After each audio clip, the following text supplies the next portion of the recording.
Hello दोस्तों, तो आप सब कैसे हो? मुझे कमेंट सेक्शन में ज़रूर बताना। तो आज मैं आप लोगों को पढ़ाने जा रही हूँ क्लास 10 स्पर्श भाग 20 से एक कहानी यहाँ भी, जो कि लेखिका मन्नू भंडारी जी द्वारा लिखी गई एक कहानी के बारे में।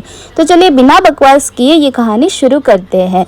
प्रस्तुत पाठ की शुरुआत करते हुए लेखिका कहती है कि मेरा जन्म तो मध्य प्रदेश के भानपुर गाँव में हुआ था, लेकिन मेरे बचपन व युवा अवस्था की शुरुआत समय अजमेर के ब्रह्मापुरी मोहल्ले के एक 2 मंजिल मकान में भी था, जिसके ऊपरी मंजिल में उनके पिताजी रहते थे, जिनका अधिकतर समय पुस्तकों, अखबारों और पत्रिकाओं को पढ़ने में ही बीतता था।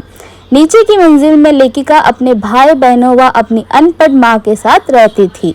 यहाँ पर लेखिका अपनी माँ को व्यक्तित्वहीन कहती है, क्योंकि उनकी माँ सुबह से देर रात तक घर के कामकाज व घर के सदस्यों की इच्छाओं को पूरा करने में ही अपना अधिकतर समय बिताती थी। उनकी अपनी कोई व्यक्तिगत जिंदगी व इच्छाएं नहीं थी। लेखिका कहती है कि उनके पिता अजमेर आने से पहले इंदौर में रहा करते थे, जहाँ उनकी अच्छी सामाजिक प्रतिष्ठान व मान सम्मान था। वो कांग्रेस पार्टी और समाज सेवा से भी जुड़े थे। वो शिक्षा को बहुत अधिक महत्व देते थे, इसीलिए 8-10 बच्चों को अपने घर में रखकर पढ़ाया करते थे, जो आगे चलकर ऊंचे ऊंचे पदों पर आसीन हुए। अपने खुशहाली के दिनों में वो काफ़ी दरियादिल हुआ करते थे। हालांकि लेखिका ने यह सब अपनी आंखों से नहीं देखा, सिर्फ इसके बारे में सुना था, लेकिन एक बहुत बड़े आर्थिक नुकसान के कारण उन्हें इंदौर छोड़कर अजमेर में बसना पड़ा। और अजमेर आकर लेखिका के पिता ने अपने अकेले के बलबूतों व हौसले से अंग्रेजी हिंदी शब्दकोश के अधूरे काम को पूरा किया। यह अपनी तरह का पहला और अकेला शब्दकोश था। इस शब्दकोश से उन्हें खूब नाम और शोहरत मिली, लेकिन पैसा नहीं मिला, जिस कारण उनकी आर्थिक स्थिति खराब होती चली गई। पैसे की तंगी, अधूरी महत्वाकांक्षाएं, नवाबी आदतें, मान सम्मान व प्रसिद्ध के छीन जाने के डर ने उन्हें चिड़चिड़ा व क्रोधी बना दिया। वो अक्सर अपना क्रोध माँ पर उतारते थे। अपने लोगों के विश्वासघात के कारण अब वो किसी पर भी सहज रूप से विश्वास नहीं कर पाते थे। हर किसी को शक की नज़र से देखते थे। लेखिका बताती है कि उनके पिता की कमियां और खूबियों ने उनके व्यक्तित्व पर भी खास असर डाला है, और उनके व्यवहार के कारण ही लेखिका के अंदर हीन भावना ने जन्म लिया, जिससे आज तक वो उभर नहीं पाई है। लेखिका का रंग काला था और वे बचपन में ही काफ़ी कमज़ोर थी, लेकिन उनके पिता को गोरा रंग बहुत पसंद था। संयोग से उनसे लगभग 2 वर्ष बड़ी उनकी अपनी बड़ी बहन सुशीला खूब गोरी, स्वस्थ व हंसमुख स्वभाव की थी। उनके पिता अक्सर उनकी तुलना सुशीला से करते थे, जिस कारण उनके अंदर धीरे धीरे हीन भावना जन्म लेने लगी। लेखिका कहती है कि इतना शोहरत, नाम, मान सम्मान पाने के बाद भी आज तक मैं उस हीन भावना से उभर नहीं पाई हूँ। मुझे आज भी अपनी मेहनत से कमाई सफलता, नाम और प्रसिद्ध पर विश्वास ही नहीं होता। मुझे लगता है जैसे यह सब मुझे यूं ही तुक्के से मिला है। और आगे कहते हैं कि अपनों के विश्वासघात ने लेखिका के पिता को शक्की स्वभाव का बना दिया। वे हर किसी को शक की नज़र से देखते थे, और लेखिका का उनसे हमेशा किसी न किसी बात पर टकराव चलता रहता था। लेकिन फिर भी लेखिका के पिता के व्यवहार ने उनके पूरे जीवन पर गहरा प्रभाव डाला। लेखिका की अनपढ़ माताजी उनके पिता के बिल्कुल विपरीत स्वभाव की महिला थी। उन्होंने अपनी माताजी के धैर्य व सहन शक्ति की तुलना धरती से की है। उनकी माताजी उनके पिता की हर गलत बात को भी आसानी से सहन कर जाती थी।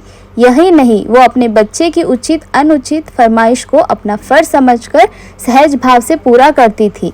उनकी माताजी ने अपने जीवन में कभी किसी से कुछ नहीं मांगा, बस सबको दिया ही दिया। लेखिका व उनके भाई बहनों को अपनी माँ से प्रेम कम, सहानुभूति ज़्यादा थी। यहाँ पर लेखिका कहती है कि इतना सब कुछ करने के बावजूद भी मेरी माँ कभी मेरी आदर्श नहीं बन पाई, क्योंकि उनका अपना कोई व्यक्तित्व नहीं था और उनकी अपनी कोई निजी राय भी नहीं थी। उनकी अपनी कोई व्यक्तिगत जिंदगी नहीं थी। वो हमेशा दूसरों के लिए ही जीती थी। लेखिका अपने बारे में बताते हुए कहती है कि वे 5 भाई बहनों में से सबसे छोटी थी। जब लेखिका की सबसे बड़ी बहन की शादी हुई, उस समय लेखिका की उम्र 7 साल की थी, और उसकी एक याद ही लेखिका के मन में है, और वह याद अस्पष्ट सी थी। लेकिन लेखिका से 2 साल बड़ी बहन सुशीला और लेखिका ने घर के बड़े से आंगन में बचपन के सारे खेल खेले थे। इन खेलों में सतोलिया यानी 7 स्टेप, लंगड़ी टॉप, पकड़म पकड़ाई और पास पड़ोस की सहेलियों के साथ कमरे में गुड्डे गुड़ियों के ब्याह रचना आदि। लेकिन उनके खेलने व घूमने का दायरा सिर्फ उनके घर आंगन व मोहल्ले तक ही सीमित था।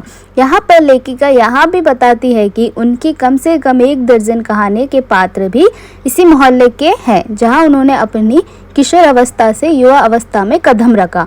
16 वर्ष व मैट्रिक पास होने के बाद सन 1944 में उनकी बड़ी बहन सुशीला की शादी कोलकाता में हो गई और उनके दोनों बड़े भाई भी आगे की पढ़ाई के लिए बाहर चले गए।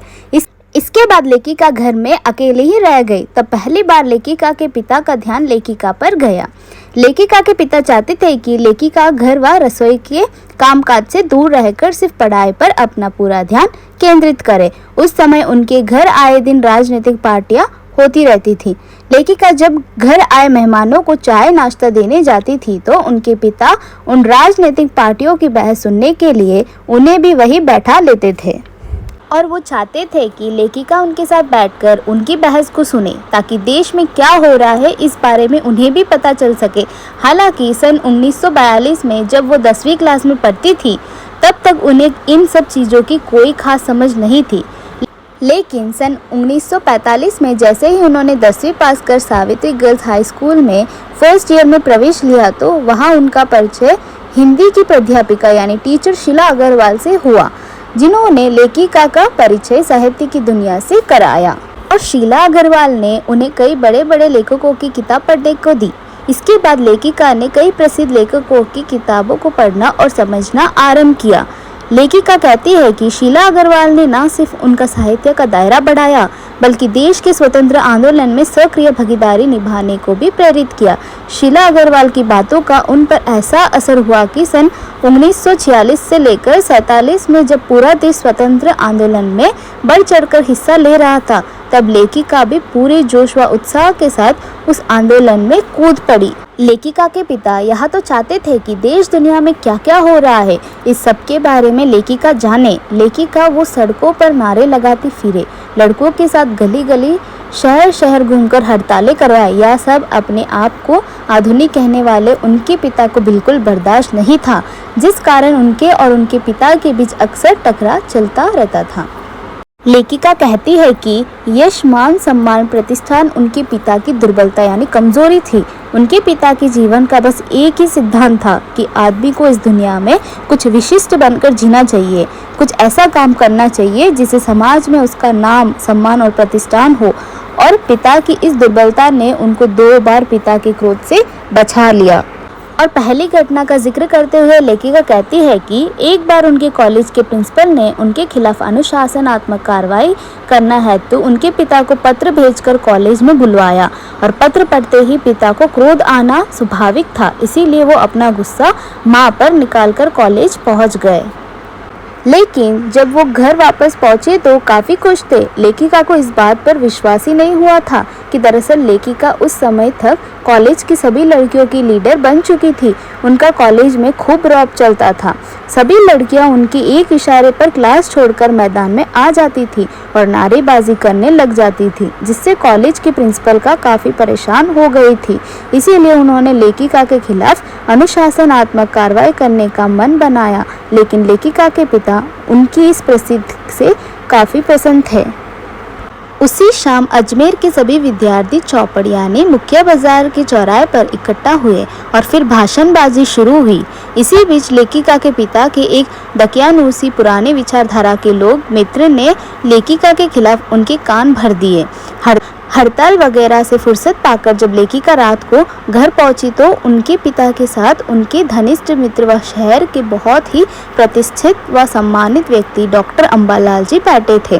जैसे ही उनकी नज़र लेखिका पर पड़ी तो उन्होंने बहुत ही गर्मजोशी से उनका स्वागत किया और उनके द्वारा चौपड़ में दिए भाषण की खुले हृदय से प्रशंसा की, जिसे सुनकर उनके पिता का सीना गर्व से चौड़ा हो गया और अंत में लेखिका कहती है कि सन 1947 के मई महीने में शीला अग्रवाल को कॉलेज वालों ने लड़कियों को भड़काने और कॉलेज का अनुशासन बिगाड़ने के आरोप में कॉलेज छोड़ने का नोटिस थमा दिया था और किसी अप्रिय घटना से बचने के लिए जुलाई में 3rd ईयर की कक्षाएं बंद कर लेखिका समेत 2-3 छात्राओं का कॉलेज में प्रवेश भी बंद करा दिया। लेकिन लेखिका कहाँ मानने वाली थी। उन्होंने अपने साथियों के साथ कॉलेज के बाहर इतना हंगामा किया कि कॉलेज वालों को आखिरकार अगस्त में दोबारा 3rd ईयर की कक्षाएं चलानी पड़ी और शीला अग्रवाल को वापस कॉलेज में लेना पड़ा। लेखिका कहती है कि दोनों खुशियां यानी शीला अग्रवाल के केस में अपनी जीत की खुशी, दूसरी देश को आज़ादी मिलने की खुशी एक साथ मिली और देश की आज़ादी तो शताब्दी की सबसे बड़ी उपलब्धि थी यानी 15 अगस्त 1947। तो दोस्तों, जाने से पहले मेरे चैनल को लाइक, शेयर और सब्सक्राइब करना मत भूलना। Thank you.